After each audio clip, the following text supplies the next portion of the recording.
ሰላም ጤና ይስጥልኝ እንደምን አላችሁ። ይህ ደራሽ ኒውስ ነው። የዕለቱን አነጋጋሪ ዜናዎች ይዘን መጥተናል። እንድትከታተሉ እንጋብዛለን። በቅድሚያ ርዕሶቹን በማስተዋወቅ እንጀምር። በትግራይ የህጻጽ የተፈናቃዮች ካምፕ የሚገኙ ተፈናቃዮች የድረሱልን ጥሪ እያሰሙ ነው። ቲክቶከሮቹም እየተረባረቡ ነው። ስለሱ እንላችኋለን። ህወሓት ከተፈናቃዮች በግዴታ የፓርቲ መዋጮ እየጠየቀ ነው ተብሏል። መረጃውን ይዘናል። ከአርባ ምንጭ ከተማ የተነሳው መኪና አስደንጋጭ አደጋ ገጥሞታል። ስለሱም እነግራችኋለን። ስለ ፌስታልና ቀጣይ ጣፋንታው የተባለ ነገርም አለ። ስለሱም ይዘናል። ወደ ውጪ መረጃ ስናመራ የሩሲያው ጀነራል በተጠመደ ቦምብ ተገድሏል።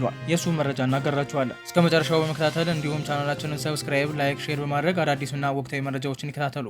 የመጀመሪያው መረጃ በትግራይ ክልል ህጻጽ በሚባለው የተፈናቃዮች ካምፕ አስቸኳይ የምግብ እርዳታ የሚፈልጉ ወገኖች ስለመኖራቸው መረጃዎች እየወጡ ነው።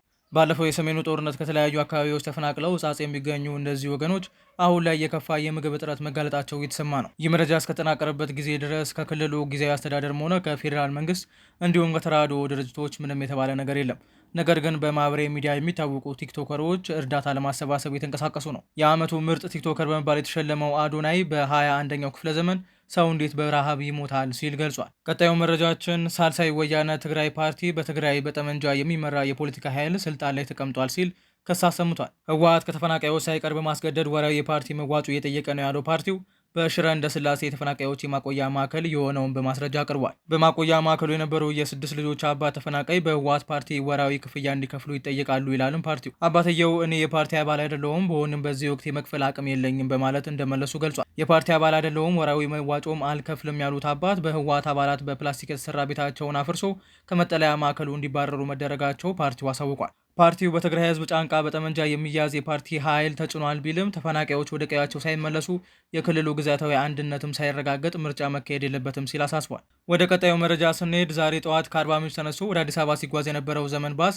ከአይሱዙ ጋር በመጋጨቱ የሰው ህይወት ጠፍቷል። የአይሱዙ ሹፌር ወዲያውኑ ህይወቱ ሲያልፍ በቁጥር ባልተገለጹ የአውቶቡሱ ተሳፋሪዎች ላይ ከባድ ጉዳት እንደደረሰባቸውም ታውቋል። ሌላኛው መረጃችን ከጥር 23 ጀምሮ ስስ የፕላስቲክ ከረጢቶችን ወይም ስስ ፌስታሎችን መጠቀም ማምረትና ወደ ሀገር ውስጥ ማስገባት ያስቀጣል ተብሏል። የአካባቢ ጥበቃ ባለስልጣን ከጥር 23 ቀን 2018 ዓ.ም ጀምሮ ለአንድ ጊዜ አገልግሎት ብቻ የሚውሉ ስስ የፕላስቲክ ከረጢቶችን የሚጠቀሙ የሚያመርቱና ወደ ሀገር ውስጥ የሚያስገቡ አካላትን መቅጣት ሊጀምር መሆኑን አስታውቋል። ለአንድ ጊዜ አገልግሎት ብቻ የሚውሉ የፕላስቲክ ምርቶችን ማምረት ወደ ሀገር ውስጥ ማስገባትና ይዞ መገኘት የሚከለክለው አዋጅ ከሐምሌ 23 ቀን 2017 ዓ.ም ጀምሮ የጸደቀ ቢሆንም ባለስልጣኑ የ6 ወራት የሽግግር ጊዜ ሰጥቶ መቆየቱን ገልጿል። አዋጁ እንደወጣ የወረቀትና ሌሎች አማራጭ ከረጢቶች ወደ ገበያ በመምጣታቸው የፕላስቲክ ስርጭት ቀንሶ ነበር ያለው ባለስልጣን መስሪያ ቤቱ አሁን ላይ ግን በድጋሚ በገበያው ውስጥ እየታዩ ይገኛሉ ብሏል። በሽግግሩ ወቅት አዋጁን ሙሉ በሙሉ ለመተግበር የሚያስችሉ የዝግጅት ስራዎች ሲከናወኑ እንደቆዩም በዚህም ጉዳይ ከሚመለከታቸው የፕላስቲክ አምራቾች፣ ተጠቃሚዎችና አማራጭ የወረቀት ከረጢት አምራቾች ጋር ውይይት መደረጉን አመላክቷል።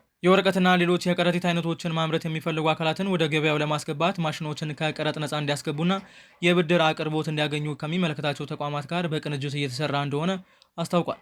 የሽግግር ጊዜው ጥር 23 ቀን 2018 ዓ.ም ያበቃል ያለ ሲሆን ከዚህ ዕለት በኋላም ህገወጥ እንቅስቃሴ ላይ የሚገኙ አካላት ተጠያቂ ስለሚሆኑ ሁሉም አስፈላጊውን ዝግጅት ያደርግ ሲል አሳስቧል።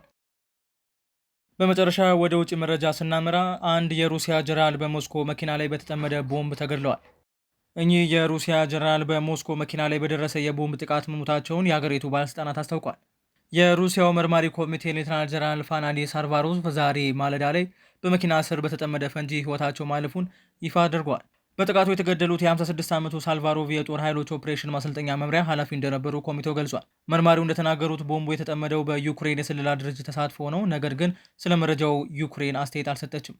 ጥቃቱ የደረሰው በሩሲያ ዋና ከተማ በስተደቡብ የሚገኝ አንድ አፓርታማ አቅራቢያ በሚገኝ የመኪና ማቆሚያ ሲሆን ጉዳዩን በጥልቀት ለማጣራት መርማሪዎች ወደ ቦታው ተልኳል። ከስፍራው የወጡ ምስሎች በመኪናው ማቆሚያ ቦታ ላይ በሮቹ የተገነጣጠሉ ነጭ መኪና በሌሎች ተሽከርካሪዎች ተከቦ ያሳያሉ። በየካቲት 2022 ሩሲያ በዩክሬን ላይ ሙሉ በሙሉ ወረራን ከጀመረች አንስቶ በርካታ ወታደራዊ ባለስልጣናት በሩሲያ ዋና ከተማ ኢላማ ተደርገዋል። ውድ ቤተሰቦቻችን ለዛሬ የያዝናቸው መረጃዎች እኚህ ናቸው።